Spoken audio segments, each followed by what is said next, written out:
Welcome to another episode of The Horrific Podcast. We're two musicians who used to play in a band together and share a passion for scary movies.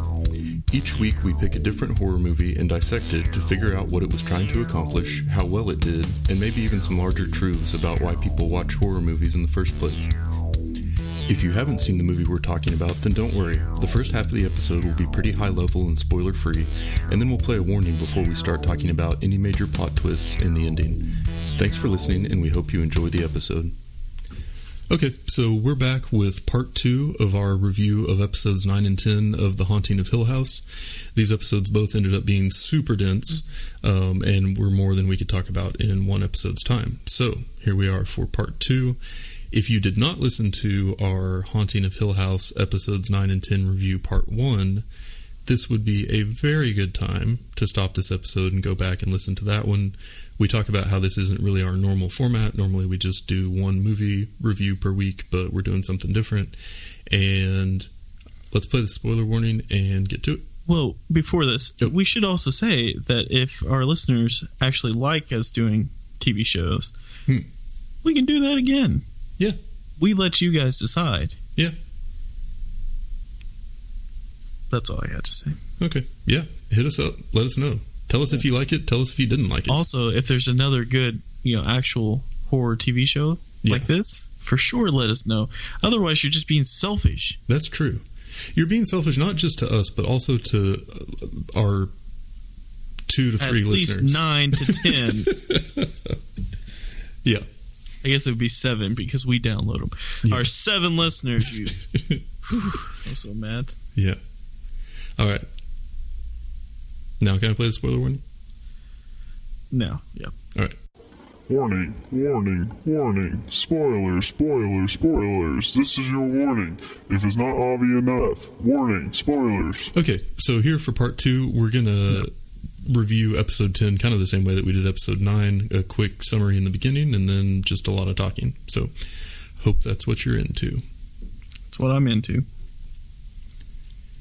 Episode 10 is the final episode of the series, or at least of the first season of it, and takes place almost entirely in 2018, even though it has some flash forwards to the future towards the end. It starts with uniting Hugh, Stephen, Shirley, Theo, and Luke, along with Olivia and Nell's ghosts in Hill House. The kids all get trapped in hallucinations in the Red Room, but Nell's ghost pulls them back to reality. Hugh gets a brief history of the ghost in the house from Poppy and then bargains with Olivia to open the door to the Red Room so that the kids can escape.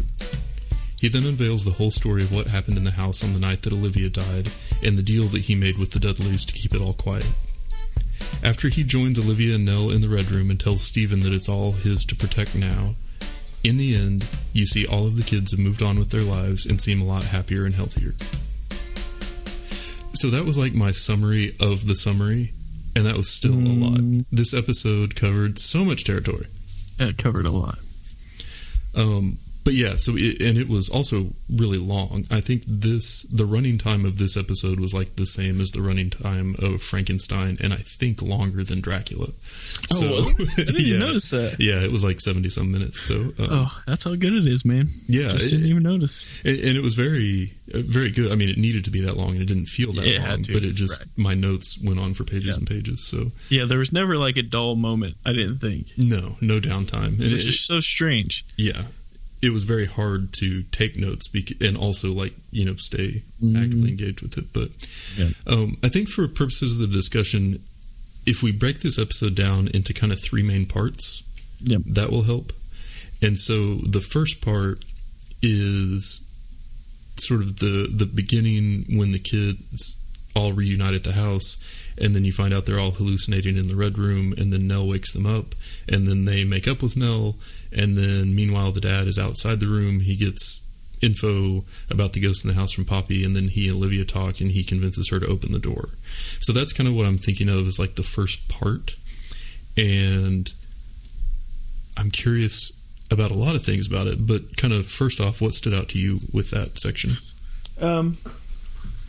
So, it starts off with like a hallucination. So it starts off with like Stephen talking to his wife. Yeah. And it looks like they're back together. They're pregnant. And so like my notes, like I'm kind of pissed off at the episode because like my notes are like, oh, it must be present day. He survived. He's fixing to tell the story of what happened. Yeah. And then, like, you find out that's not the case at all. In fact, like, you know, he's sleeping. I guess I should. So you're already touching base on the fact that the dad, Steven, show up. Steven goes into the room, or do we need to do that? Well, yeah. So you kind of find this out. The way that this first part of the episode is presented is a little hard before you figure out what the formula is or what's going on. Yeah. Because the dad and Stephen arrive, and then they go in, or Stephen makes it into the room, the dad doesn't. Then Theo and Shirley arrive, and then they both end up in the room. But at that time, and then they find Luke in the room on the floor, and he has a needle in his arm and that bottle of rat poison next to it. Yeah. But the way that all of that is presented is really kind of chopped up and hard to follow. You don't really see the girls get into the room, and you don't know that Steven's in the room until after the first scene when he's sort of like made up, or it appears to be in the future when he's survived and made up with his wife. Right. So what you find out eventually is that when they each arrived at the house, Poppy like tapped him on the head and it knocked him out, and then they're in the red room hallucinating. Yeah. And so Steven's hallucination is, like you said, he's back with his wife, she's pregnant, they're talking, he hits a mental block. He's like, I can't remember leaving. I don't remember Luke dying. I don't remember making up with you. I don't remember anything. And then she starts talking about how nothing's real to him unless he's turned it into a novel, and how she's always been kind of his backup and she's his servant and taken, second place to his ambitions as a writer, and just gets like super mean with him. And then she's got the pregnant belly, and she leans back and you see there's like this black web kind of spreading across her body, and then she turns into a ghost and is like laughing. But then Nell shows up and kind of like pulls him out of it, and then he wakes up in the room, and that's how you find out he's there. And then he sees Luke and goes to help him, and then Shirley and Theo have very similar experiences. Yeah, it's like it's like thinking that Nell had, like, if she didn't go, then would they've all have showed back up, and no one would have been there to save them. Yeah. And they all could have perished. So it's almost like she was the superhero of the episode, because she was bringing all these people back out of their terrible night, I guess. Yeah. Daydreams that they're going through. Well, and in Shirley's daydream or hallucination or whatever you want to say, they answered your question from last week. You're damn right they did. She was a cheater. Yeah. She was a cheater all along. Yeah. And with her being so high and mighty, thinking that Theo and Kevin might have been doing something, that's very interesting. And I thought that was kind of a good twist of a background for her, because so far her character had been kind of flat and boring. Super flat and boring, yeah. Yeah, and then you find out that she did what she did. But you're also sitting there thinking, because we were fooled the first time, you're like, oh, okay, this must just be like one of her nightmares, and it's going to turn in, to something else. But then you find out, like, oh no, like it's actually telling you some truth there. Yeah. And then, turns into her horror. Her horror daydream, whatever. Yeah, and then Theo's has to do with, it's just her and her girlfriend, but she's talking to her and starts talking about that story about, the girlfriend starts talking about fear and guilt and how they're sisters, and how there was a man who knew them well, and every day he woke up, feeling worse. So then he built a wall to try and keep them out, but they were inside with him. So then he was trapped behind the wall, afraid and guilty, and he scratched and scratched against the wall trying to get away, until his fingers were shredded and his scratching sounded like rats. And that was his dream, and he felt so small, and then he woke up and he was so tall. So that, I think, is the origin story of the tall ghost that we've seen so many times. Yeah, that followed Luke around. So that gives the history sort of someone from the house who apparently went crazy or was driven crazy sort of by his own obsessions, and then his ghostly form sort of matched in a poetic justice type way, something from the previous life. So that was interesting on its own, but then as she's wrapping up that story, all those like ghost hands reached up and started grabbing Theo's face, and then Nell reaches out to her and kind of pulls her back to safety. So that one I thought was very interesting, just because Theo is so like anti-touch, and in that scene that was like her worst like innermost nightmare, it was just a bunch of hands touching her. Right. Yeah, and so exactly. So that was, it's like, of all the things that you could be worried about or afraid of, it seems like she kind of got the easy end of it. But and then I guess Luke's was the other one the whole time too, with Luke being on the ground, laying on the ground with the needle. I mean, like, you're like, that's not a dream right there. Like, he's actually legit laying on the ground, a needle in his arm, foaming from his mouth. And the rat poison, right next to him. Like, you wonder if there was some like tie-in to like, Luke, the reason, like if he kind of bricked himself in also with his addiction, and even though it was in, I don't know, something weird like that. But. Yeah, and I guess it seemed like it happened when he first got into the room, which would have happened earlier, like when Poppy grabbed him at the end of the 8th episode.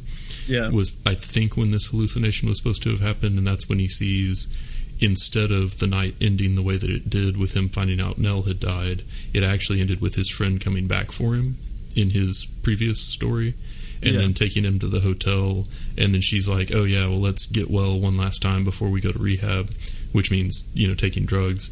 And he says no, but then she's like, well, you already did. And then he looks down and he sees that needle in his arm. Right. So that's kind of what led up to the point when everybody else joined him. But then after they think that he's died and they're giving him CPR, trying to bring him back, he has another dream. And do you want to describe it?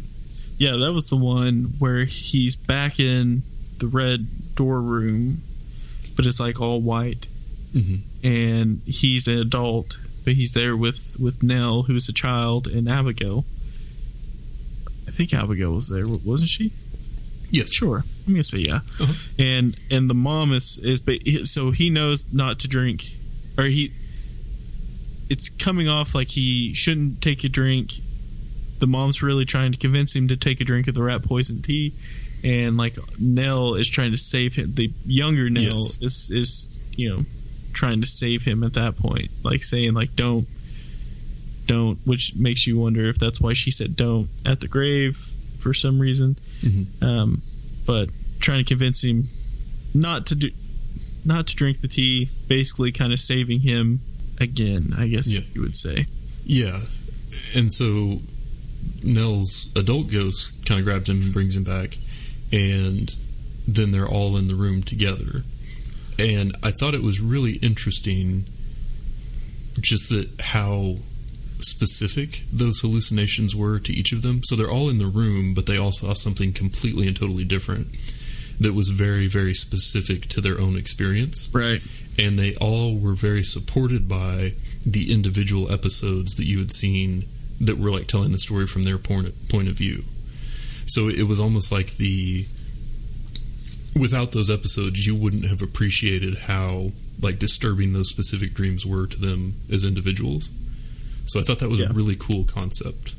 Yeah, it was also nice because after they all... So, after Luke came back out, like he woke back up, like they were trying CPR on him to try to keep him alive. And all of a sudden he, spits out the foam in his mouth, and like it looks like he's dead. Dramatically, he comes back alive.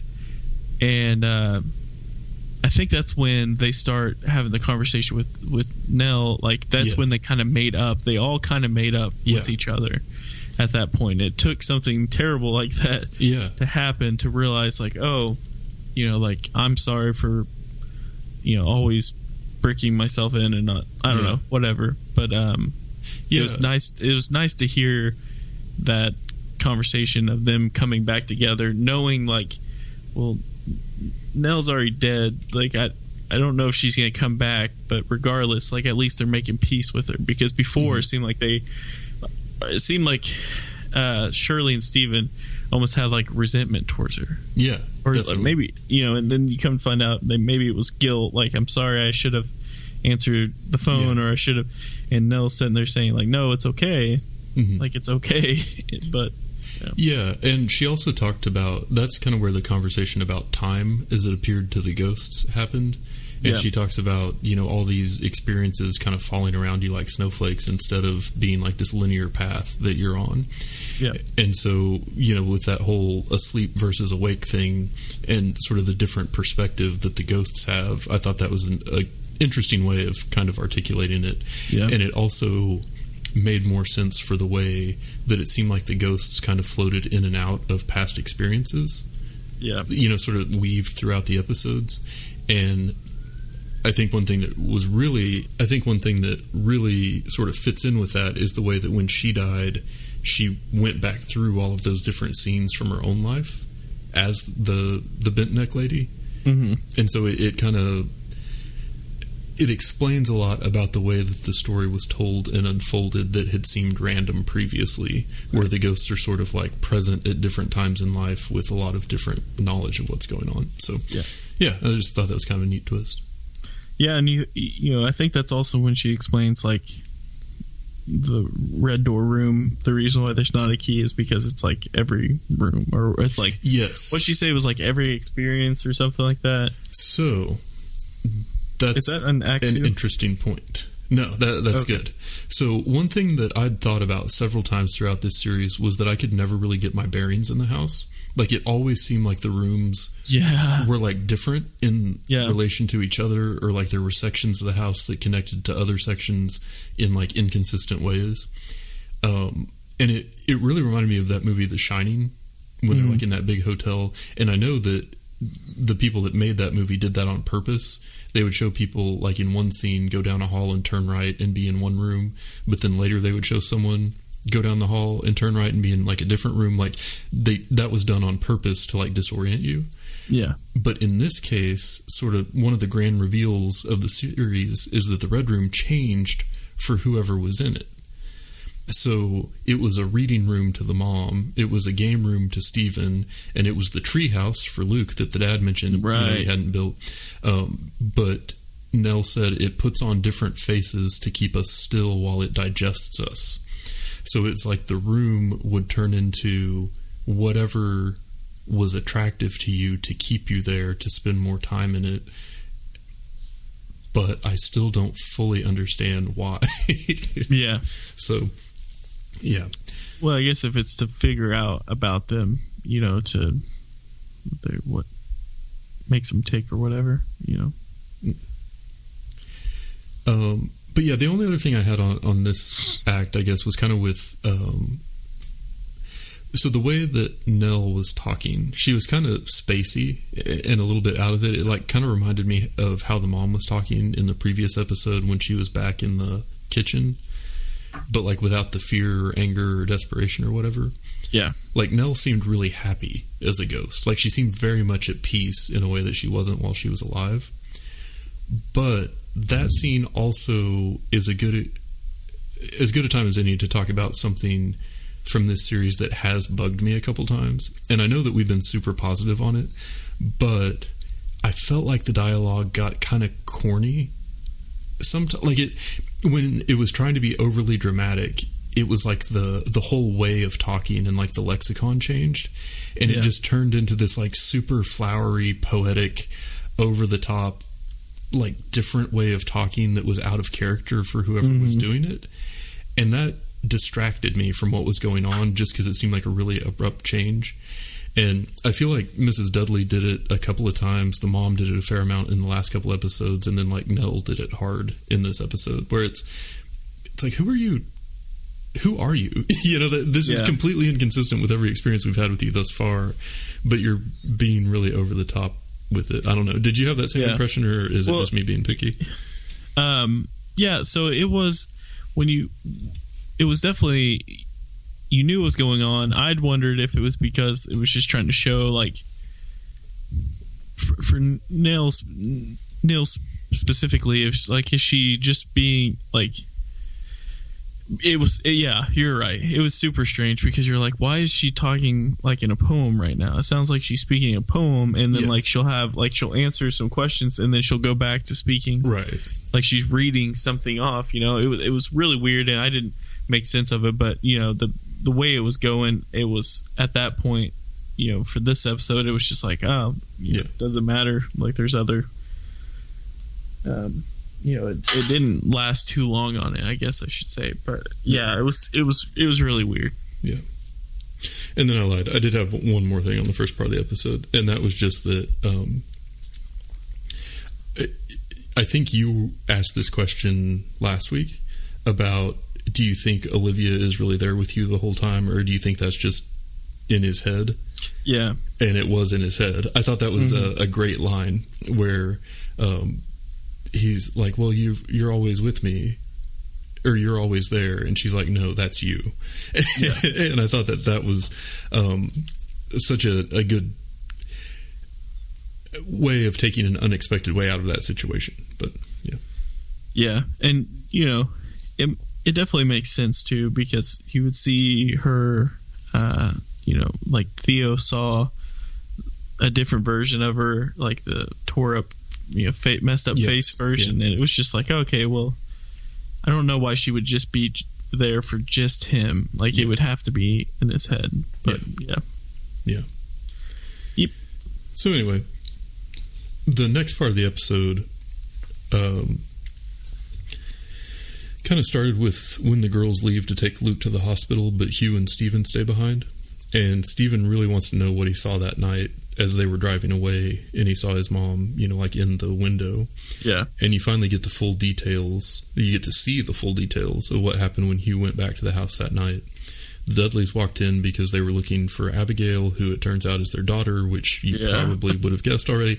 But then they're just completely horrified when they find out she's dead, but then they see her ghost and are completely overjoyed.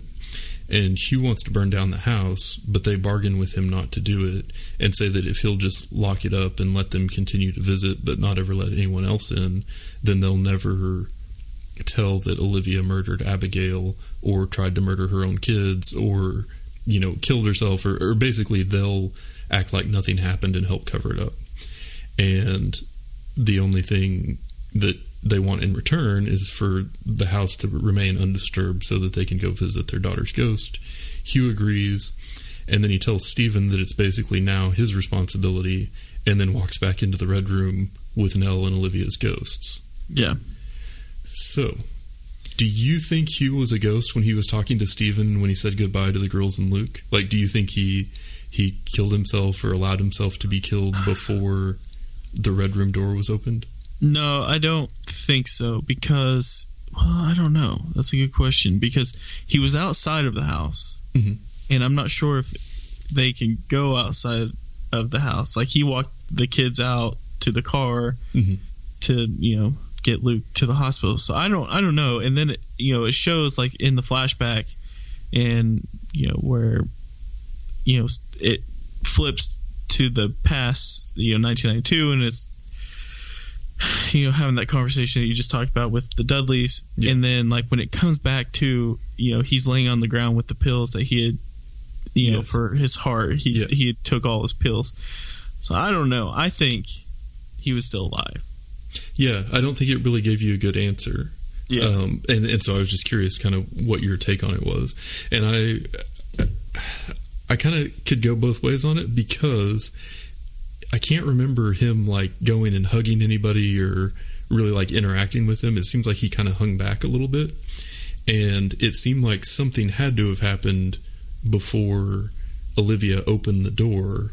Oh, that's a good point. And you didn't see anything because he just went back into the room. And I think if he was just going back into the room, it would, I don't know. It was weird. Well, it was really weird. It was definitely weird, and he used it as a bargaining thing, saying she said, I don't want to be alone.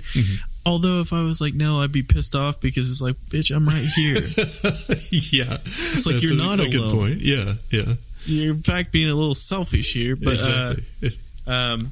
Anyway, just another example of the family not paying attention to her. But, yeah, exactly. But he could have took him, just be like, here, or maybe he took him before he went out to the house and it didn't. It's not like when you take pills you immediately die. Oh, and I'm not necessarily saying that it would have been with the pills. I mean, he could have done any number of things. Because if that was like his ghost body walking around, then his real body, like his dead body, could have been anywhere.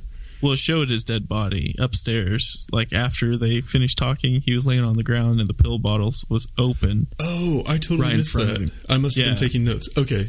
So I bet it was then before. Okay. Yeah. He was laying there, like the pill was open. Mm-hmm. Yeah. Okay.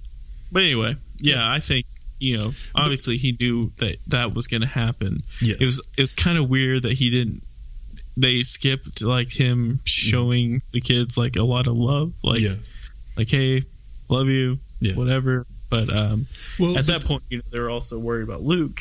Yeah, but he had also had the conversation about how he'd spent his whole life trying to keep the doors to the house closed, metaphorically, and because of that, he'd never really reached out to his children. And I think that isn't something you can just undo. It was kind of the way the relationship had been established. But I also think that he went back to the house knowing that was a possibility, that he would stay there.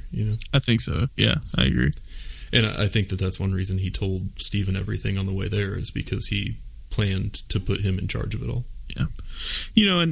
And thinking about it too, like all this stuff, it seemed like it had to go down to get away. Like they were all like going in a deep spiral. Steve's marriage was falling apart. Nell obviously went crazy. Luke, you didn't know where he was going, but it looked like he was going to go shoot up again. Yeah. I mean, it's just all going down dark path. And the Dudley thing, that was like super sad when you realize Abigail's real. Oh, Abigail's their child. That's super weird that they're so excited to see her dead, but I guess at least they're just happy that they get to see her, and then it unfolds, the whole Well, their whole life was built around desperation for keeping her safe, and so to have failed at that one thing, but then to see like, well, we didn't really fail if we can still hang out with her here. It just from a psychological point of view, it kind of lines up, I guess. But very, very sad. Yeah. So. And I'm still mad we didn't get a Dudley focused episode. I felt like that could have been really good. I mean, they explain. They explain a lot, not a lot of their life, but they touch base on the important things. But it would just been interesting to know like their past experience, and maybe if they come back with the season 2, maybe it'll be focused on the Dudleys. But you never know. Yeah, but it also explains like why. I was going to say this in the last podcast, why the dad was having to be as vague as he was. Yeah. When he was getting interviewed by the police, because it was like you can't say that kid died, like that's why. Right. I don't know, like there's just a lot of things he couldn't technically say, but he was also being honest, and I'd wish that they had touched base on what happened to the kids after, like what went down after the death of the mom, but it didn't, and I'm okay with that. I just wish that they did. Yeah, and I think that there were a number of storylines that never really got completely finished, like what was going on with the mom and the dad and the aunt, or like what the kid's relationship was with her, or the backstory of any of the ghosts, and being more fully built out. But you can only do so much in 10 episodes, and I think that generally they kept their focus in a good place. But I guess so. The Act 3 was more of the wrap up, and we can get into that in a little bit, but. This was really the grand reveal, or the full explanation, or the extent of the explanation that we're going to get regarding the house and the Red Room and the ghosts, and sort of what happened, that night, and sort of how it all worked. How did you feel about it on the whole? Did you feel satisfied? Did you feel like you got the answers you wanted? Do you feel like it left you asking a lot of questions? Kind of, where'd you come down on it? I actually think it answered it pretty well. I mean, I naturally curious on like what happened or why is the house the way that it is, kind of those kind of questions, but those aren't important pertaining to this family. I feel like it answered most of the things that it set up. It answered why the mom went crazy, answered who Abigail was, it answered who the bent neck lady was. It really seemed like it cleaned it all up and made the final episode the actual I don't think that they'll be able to come back with a season 2 of this family. Like, there's just nothing they can touch base on. And they might, who knows, I don't know, but they might. But it's just they cleaned it up so well, and I was satisfied with it. I mean, it's super sad. Yeah. Katie bawled. Oh, really? And I was like, Katie, I'm so mad right now. She was crying. And she's like, I can't believe I'm crying at a horror TV show. I was like, I bet Sarah cried to it. And then, I just had to throw that out there. Oh, yeah, naturally. I mean, obviously. It was good. What were your thoughts? So I thought that it did a good job of wrapping it up for the characters and explaining all of their motivations. But the more time that passes since I watched the 10th episode, the more questions I have about the house. Yeah, it's a house. And I feel like it did not do a good job of wrapping that up. And it created a lot of questions in what feel to me kind of like inconsistencies. And I do think that it was a really good wrap up from the story perspective. Like, the story that they were trying to tell, it was great. You, at the very end of the episode, you felt like satisfied that things had been resolved. But going back through it, and you know how, like, I'm always hard on endings, so I'm picking things apart in my mind afterwards. But like, there are just some things that don't make sense to me, because like, up until this last episode, you'd seen the ghosts as mostly malevolent, but now you've seen Abigail and Nell there, and they're not like malicious or mean at all. They're kind of the opposite, and like, now Olivia doesn't really even seem bad as a ghost here in the future. Like, really, it's just Poppy and maybe that tall guy in the bowler hat that are the mean ones. So, like, what's actually going on in the house? Like, they talked about the room. Oh, sorry. They talked about the red room being like the stomach, and it was trying to digest them, and it was like pulling them in, almost like a Venus flytrap or something. But like, what does it get out of that other than making moms crazy? And it didn't really seem to have a negative impact on any of the kids at the time when they were young. And it seems like Poppy was maybe working with the room to try and make the mom extra crazy and have her kill herself and as much of the family as possible. But like, why? Like, if the room could control people, why didn't it do it to the other kids? But then on the other hand, and what feels completely unrelated, there's this element where if you die in the house, you come back as a ghost and live there. But then, like, your family can come see you, and the other ghosts don't really mess with you. And like, I don't know, I feel like the overall motivations and actions of the people were explained well, but I still feel like we didn't get any semblance of a real answer about what the house was or what it was trying to do or how it worked. And maybe the idea is just that I'm paying way too much attention. I need to let all that go, because the house symbolizes a lot of things, and it symbolizes different things to each of the characters, and it's really just there in support of the story about the characters that it's telling. But since I'm coming to this as a fan of horror, I want to know the villain. I want to know about the monster. And that was one area, or maybe the only area really, of the series where I felt a little bit dissatisfied. Yeah. I mean, I think for me, I mean, the way I was seeing it was that the house was just alive. So because they mentioned like the red door room being the stomach, like when you saw like Steven pushing on the walls and it was like, this is mushy, and they think it's because it's, there was water damage, but it's like, was there water damage, or is that like the skin or the vein, or whatever of the house that's going in?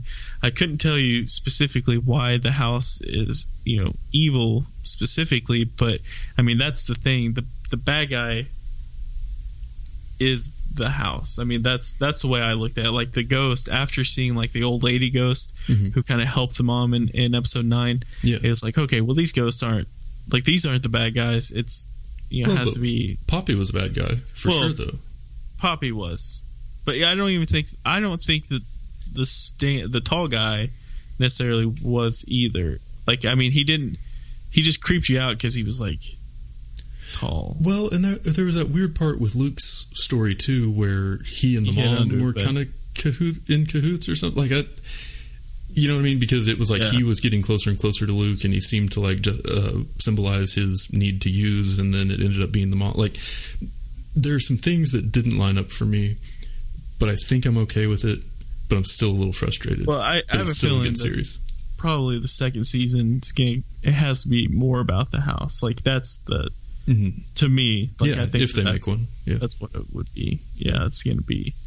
Yeah. It has to be about the house. Otherwise, there's just not any explanations, and you know the house doesn't get torn down because of what happens in the very end of the episode. But I could definitely see them doing a like prequel season where they talk about the Hill family. It would have to be like that could be really good. But yeah. But anyway, so Act 3, or the third part of the episode, is, or at least as I think of it, is the wrap up. So you see the kids in the future. Luke survived and seemed to be staying sober. Shirley came clean with her husband and everything was okay. Stephen reconciled with his wife. Theo moved out and seemed to have started a healthy long-term relationship. Stephen wrote another book about Hill House and what he learned from it about life. You see the Dudleys is like super old, and Mr. Dudley carries Mrs. Dudley back into the house and sets her on the floor just in time for her to die, and then immediately reappears as a ghost with her kids, and they all seem really happy. So the ending, sort of the final wrap-up of all of it, I thought was like a very heartwarming ending, but I also feel like it kind of like we've felt through most of the series, made a lot of different points, and they were all sort of from the perspectives of the different characters that had been created. So a lot of times with movies, the movie has like that one strong final message that it's trying to make, but I felt like this show had a lot of different statements it was trying to make, and by developing each of the characters kind of independently, it let it do that well, which is not something I've really thought about with TV shows that I've watched in the past. Yeah, man. I don't know. Like, this just the only thing I really know about the actual ending, the complete ending, is I was super sad. I was super bummed to stop watching it. I'm not crying, you're crying. Yeah. I mean, I didn't cry. I didn't either. But that's not just a tough guy. I just don't cry. Same. But yeah, I don't know. Like this, it was good to see the kids come back and be. It was good to see them back and happy. Mm-hmm. Like it was a happy ending. I felt like they may have done that for a Netflix kind of ending. Yeah. You know, if this was true horror, then they all would have just wound up dead. Mm-hmm. But yeah. Yeah. One thing I liked about it is it felt like it showed the opposite side of what was symbolically going on in all of their lives up until that point. So, like, some of the big themes that were brought up with the characters, I feel like were like that tension of letting your kids out in the world where they can get hurt versus sheltering them and finding the right balance between the two. Like walling off parts of your life from others, and how you may think it's because they don't want to hear it, but it's really unhealthy and unfulfilling and makes it hard to have like a real relationship. From Hugh, it was kind of like how sometimes you can get so caught up in what you're doing for someone that you lose track of relating to them. And then also, just kind of in general, it's really dangerous to think you have everything figured out about a person or a situation, because as this series showed over and over and over, you keep getting more information that changes the way you think about it, like with Stephen and what he thought about the dad after reading the police report and stuff. So there were lots of like good threads that I feel like sort of flowed through the episodes. And then here at the end, it showed, so if you do the opposite of what they've all been doing the whole time, you're happy and you live happily ever after. So it was kind of nice as a wrap up there. But I'm still completely lost on what the moral of the Dudley story was. Like why they were there helping? Well, like, what was it trying to say with them? Because it's like... it's like trying to say, like, even though... Like, you can never protect your kids. I mean, like 100%. Like, it's... Like, they did everything they could. Like, even Mr. Dudley mentions, like, don't...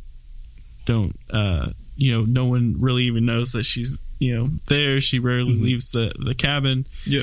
And, they take their eyes off of her for 2 seconds. She makes it out to the real world and not prepared, or, even though she was young, just not able to see the weird that was going on with it, and she was dead. But then they all die in the same house and live happily ever after. Like, what kind of a moral to the story is that? But anyway, well, I mean, it's we don't necessarily. I mean, it seems like it's happily ever after. I guess we don't necessarily know for sure. So just don't be too overprotective of your kids. Well, and if you need another lesson on that, watch The Witch. That's true. Your daughter will become a witch. Yeah.